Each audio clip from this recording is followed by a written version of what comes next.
মাহফিলে যখন আসে বাড়ির চিন্তা অনেকটা বেশি মনে হয়। কেউ কেউ অনেক চিন্তা নিয়ে মাহফিলের মধ্যে আসে, মানুষ আসে না? কারণ আমরা হতাশাগ্রস্ত, চিন্তাগ্রস্ত মানুষ। কালকে কি করব, আজকে যে ওয়াজে আসলাম, কালকে আবার সকালে ঘুম থেকে উঠে চাকরিতে যাইতে হইবে, কাজে যাইতে হইবে, দায়িত্বে যাইতে হইব, বিভিন্ন চিন্তা নিয়ে মানুষ। আবার কার ওয়াজ শুনবো, আসবো পরে আসবো, আমি যার ভক্ত, আমি যার মুরিদ, আমি তার ওয়াজ শুনবো, আর বেশি কারো ওয়াজ শুনবো না। এই ধরনের তো মানুষ অনেক সময় করে। এটা ছোট্ট গল্প বলি। পুলিশ 3 জন মানুষের ধরছে। পুলিশে 3 জন ধরে, যদি দইরা নিয়ে পুলিশে ধরলে কোনো সামান খাওয়াই নিল রে, চাই ধরলে তো তারে নিয়ে অবশ্যই জেলের মধ্যে ঢুকাইবো, আর নাহলে কোনো শাস্তির জন্য ধরে, অপরাধের জন্য ধরে। বা হামহ অনেক সময় পুলিশ বাংলাদেশের মধ্যে অনেক নির্যাতন করছে কিনা? অযথা মানুষদেরকে মিথ্যা মামলার মধ্যে পড়েও বাংলাদেশের অনেক মানুষ বিভিন্ন সময় আজও বিভ্রান্তির শিকার হচ্ছে। কথা বলেন ঠিক কিনা? মিথ্যা মামলা, বেচারা নিজে জানেই না ঘটনার ব্যাপারে, কিন্তু দেখা যায় বেচারা 1 নম্বর বা 2 নম্বর আসামি। এমনও দেশের মধ্যে হয় কি হয় না? অতীতে যেমন হয়েছে, এখন যে হয় না তা না, এখন আরো বেশি হয়তো হয়। প্যারে হাজিরিন, তো 3 জনকে ধরছে। ধরার পরে পুলিশ মারবে যাইয়া, এই সময় পুলিশরে বেচারা হইতেছে খানের মধ্যে কিনা কিনা আস্তে আস্তে হইছে।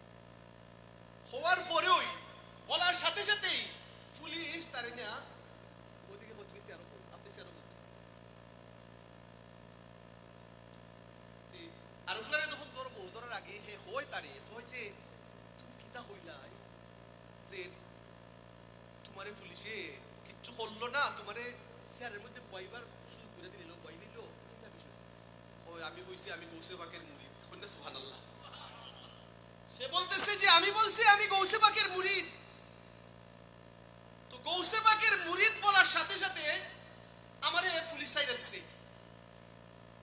হে বেটা, কই আমি তো খাজা বাবার মুরিদ। এখন পুলিশ আইয়া তারে ধরছে, ধরার সাথে সাথে ওই পুলিশে খানে খানে কই আমারে মাইরুন না, আমি কিন্তু খাজা বাবার মুরিদ। কিন্তু পুলিশও বাই বাই, আচ্ছা ঠিক আছে তুমি কথা বলো। একজন গৌসে পাকের মুরিদ মাঝে মধ্যে কিছু কিছু নামি দামি নাম শুনলে, অনেক দামি নাম শুনলে কিন্তু অনেকে মানুষে খাতির করিলাই, ঠিক কিনা কথাটা? পাত দিলাই, আমি অমুকের ছেলে, এই কথা বললেই কিন্তু এই মেম্বার সাহেবের ফুট, এই চাপদান, এগুলি কিছু কইও না, তার বাপ সে গরম কিন্তু ঠক। এরকম আছে না অনেক মেম্বার? ঘুষও খায়, সুদও তো খায়, এরকম আছে না? আপনাদের এলাকায় আমি ভালো করে চিনি, কারণ আমার মামার বাড়ি, খালার বাড়ি এখানের মধ্যে। রাজশাহী এলাকায় ছোটবেলায় আমি রাবার বাগানের রাস্তা দিয়ে আজকে অনেক বছর পরে আসছে ঢুকছি, সাইকেল নিয়ে আইতাম আমি। কেন? আমার আব্দুল হামিদ আছে, মুশতাক আছে, আমার মুশতাকের সমান ছিলাম আমি, আমার হুসাইনও আছো তোমরা, তোমাদের যে যারা ছোট আসতাম, আমি বাইসাইকেল চালাই আমি এদিকে আসতাম আমার খালারে দেখার লাগি। একবার মনে আছে পাইনাপেল একটা বিস্কুট নিয়ে আমি সাইকেল চালিয়া আসতাম আমার খালারে দেখার লাগি। এই এলাকার মানুষ খুব ভালো আছে, আমি এটা জানি বালা কইরা। এলাকার মেম্বার বলেন, চেয়ারম্যান বলেন, খের কোনোদিন রিলিফের টাকা সম্পদ এরপরে দিব মনে হয় টিনুল কোনো কিছু মাইরা গম মাইরা ওইরা খাইছুন না, এরা আল্লাহর ওলি। আমরা দেশের, আমি চিনি তো এরা সকল রই, আমরা এলাকার মানুষ যথেষ্ট বালা না, বালা আনি বুঝাই। যেখানে আমরা শুনি যে অমুকে অত কোটি টাকা, অমুক গরিব, অর্থাৎ দেখা যায় বয়স্ক ভাতার টাকা টুকা, দেখা যায় জোয়ান এরারে বিভিন্ন ধরনের ভুয়া আইডি কার্ড বানাইয়া তার গোষ্ঠীর সকলের নামে দিয়া দিলাইছে, এরকমও আছে না অনেক। কিন্তু যেই মানুষটা আসলেই অনাথ, আসলেই আশ্রয়ের জায়গা নাই, যেই মানুষটা পাওয়ার যোগ্য, এইরকম হাজার হাজার মানুষ সমাজের এই সুদখোর, ঘুষখোর মেম্বার, চেয়ারম্যান, মন্ত্রী, এমপিদের তাদের কারণে বঞ্চিত হয়েছে। কথা বলেন ঠিক কিনা? হাজিরিন, তো আপনারা এলাকা কিন্তু আমার দূরের নাই, বেশি দূরের না। আমি আপনার এলাকা ছোটবেলা সাইকেল চালিয়ে যেহেতু আইসি, আমি বালা করে চিনি। মালদা সাহেব আপনারা চিন না চাচাবি, তাই না? আমার নানাও লাগুন, চাচাও লাগুন, আরো কতটাতে লাগুন। আবার তাইনের পাতিজিরে আমার মামার লাগি নিছি, আমার আপন মামা একজনের লাগি নিছি।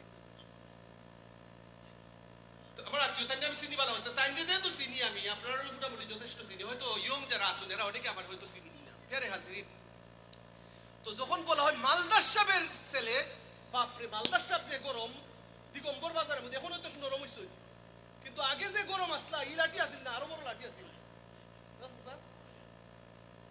যে গরম তাইনের লোক সারি দেও, এইরকম চলতো কি চলতো না? প্যারে হাজিরিন, পুলিশে খাজা বাবার মুরিদ যখন বলছে তখন চেয়ার দিয়ে দিছি, হ্যাঁ আপনি বসেন। এখন এই বেটাই তো আমি সে মুরিদ না রে, আমি খান মুরিদ। খানে খানে কিতা কইছে পুলিশ রে, হওয়ার পরে 3 নম্বর জনে যখন খানে খানে কি কইছে, হওয়ার পরে পুলিশে না, পুলিশের যে বড় চেয়ার ও চেয়ারের মাঝে বইছে। বইয়া কয় সিপাই কলতে কইতেছে, বসছে কইতেছে চাল হইয়াও তাড়াতাড়ি।